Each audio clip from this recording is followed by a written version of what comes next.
So what are we growing right here, right now in my garden in northern New South Wales, Australia? Well, Shirley and I are setting up a container garden, and we're doing that to show you that you don't have to have a big garden to grow lots and lots of fresh food. We've just got this little space right here at the front of my doorstep where we're starting a lovely little container garden to add to our homestead slash lifestyle, where we're getting more self-sufficient. And we're building what we might call a Filipino homestead in some ways, because I love my wife and I want her to feel at home. But a lot of these foods that we're growing here is a mixture of both for her and I to eat, and I love my wife, and so I'm able to grow all this amazing food in this place. And I want to share with you what I'm growing right here and now, so you can follow along too. Remember, if you're coming up in the spring,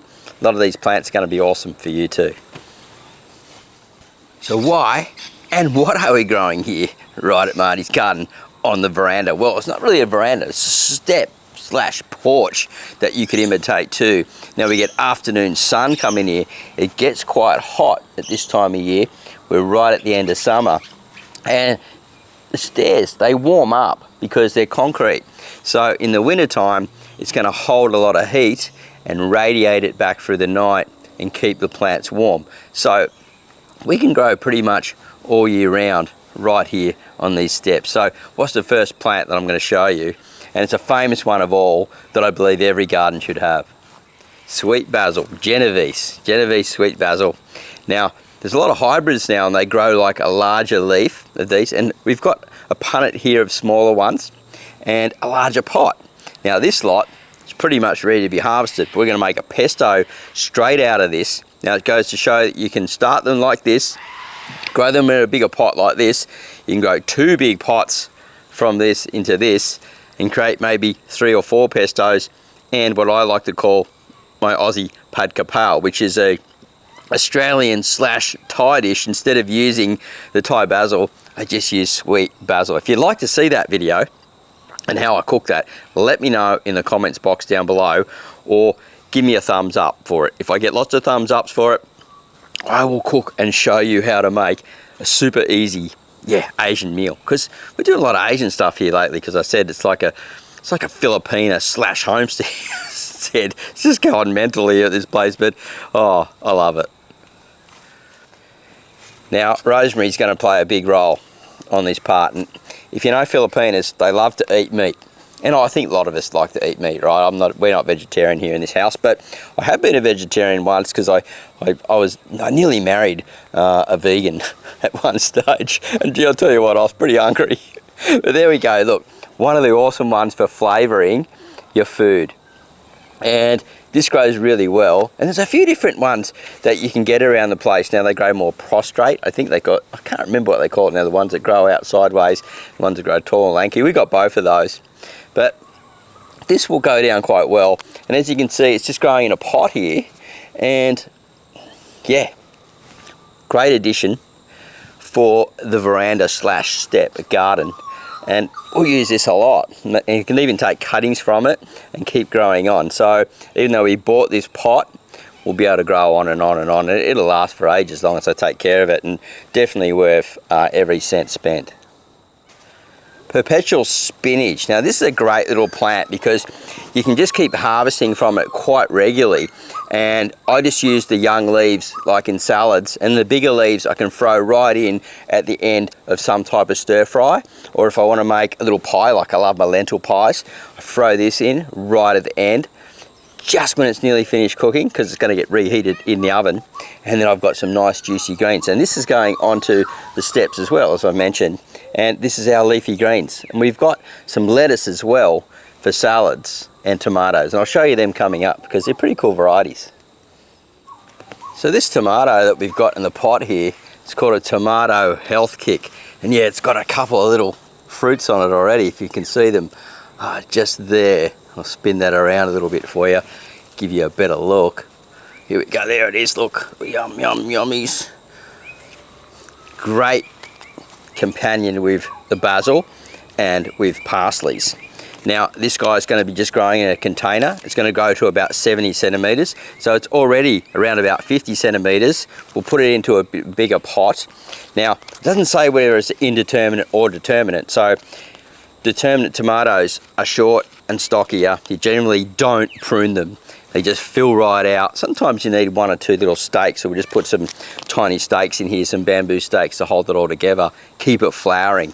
We'll give it some good liquid fertilizer with some potash to keep it flowering and productive and get as much fruit off it as possible. Now, this pot did cost me, what was it, $14. I don't know if I'm going to get $14 worth of tomatoes off here, but I know I will get $14 worth of enjoyment. Actually, we might get just close to around about what we would call $14 worth of tomatoes for organic homegrown stuff, because it's a bit more expensive, right? But the joy and the flavour and the taste that you get from it, unbeatable.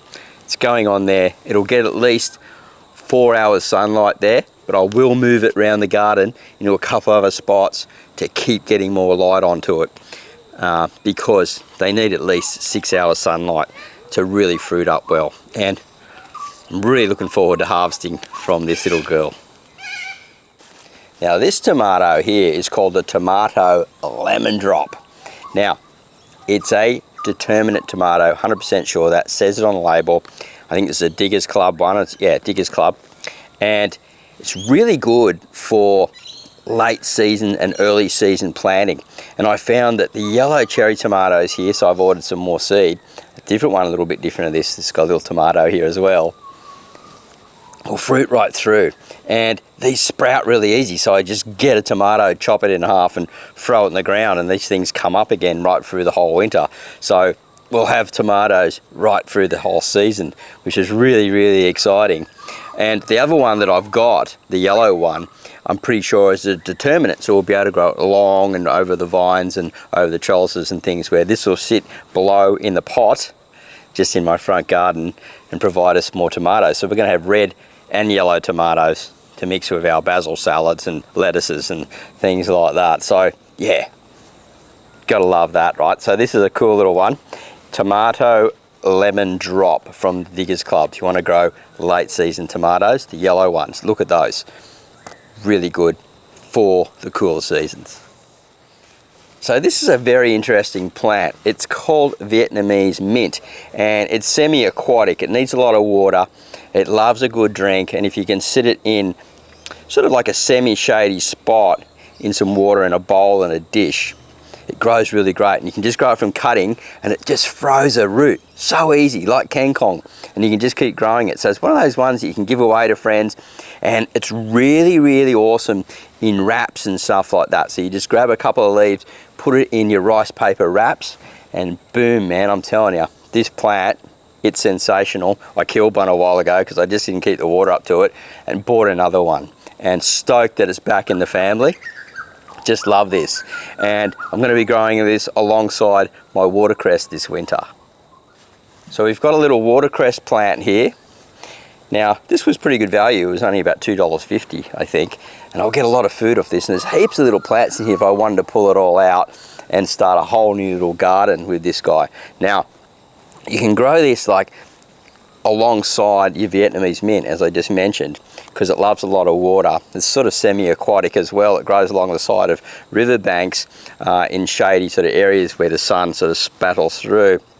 It doesn't like a lot of heat. It dies back here. It gets too hot in the summer, but full of vitamin C and awesome minerals. And it's a great little one to just throw in with your salad, say like your lettuce and your perpetual spinach, just to sort of spice things up. Really great little plant, and spring and summer grows really, and winter grows really great here. So very welcome, the watercress. So another one that I'm growing right now. So we got some thyme here.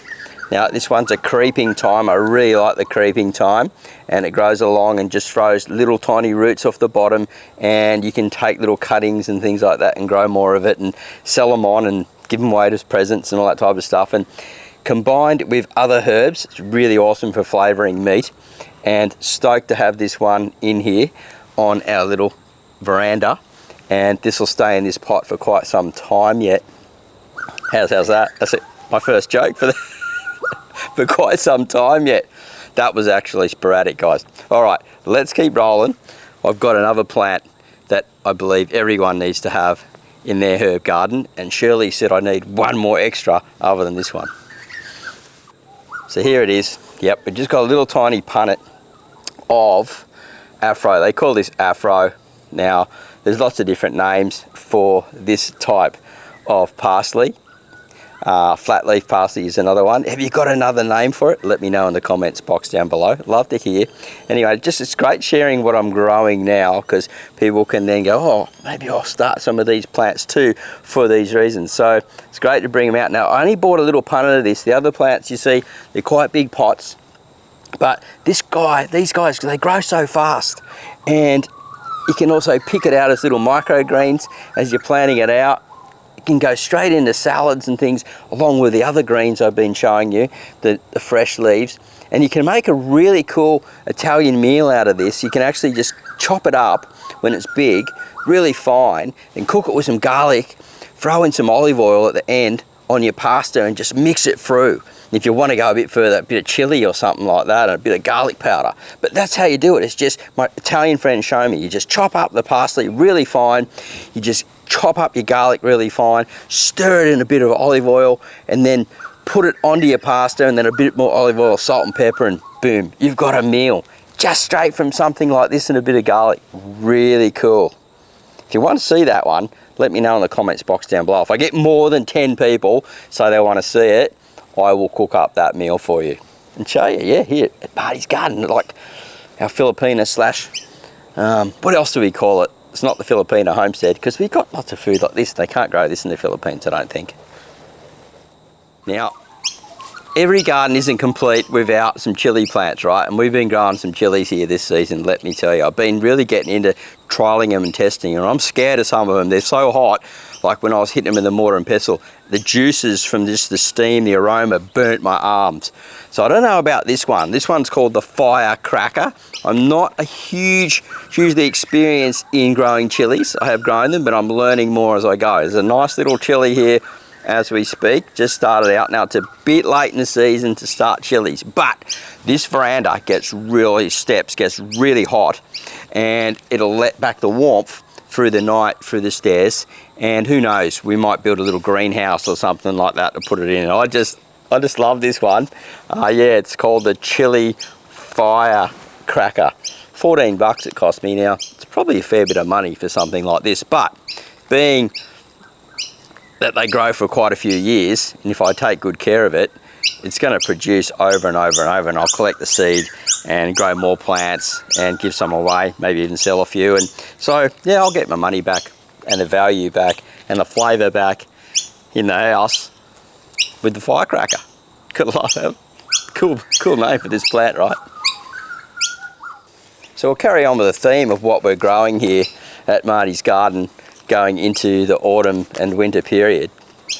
And you know, you can do this most of these plants that are all year round, and depending on what sort of climate that you live in. Now, garlic chives, you can't go past garlic chives, my friends. Like this garlic chives is one of my favourite food, and it's probably one of the ones that I use most of the time in the garden. We've got a big flat leaf garlic chive out the back, but this is the thin, long, almost like a grassy sort of hair one, which I really like because it's awesome. Like when you're making pizza, you just chop it up really fine, or you're just grilling some cheese on toast with a little bit of ham. Oh man, you can throw it in stir fries. It's just so versatile, and I just absolutely love this stuff, and I put it in nearly everything. I'm a bit of a garlic chives fiend, to tell you the truth. But look, this is a must-have. This is probably in the top 5 of ones that you need to have, in my opinion, in your container garden.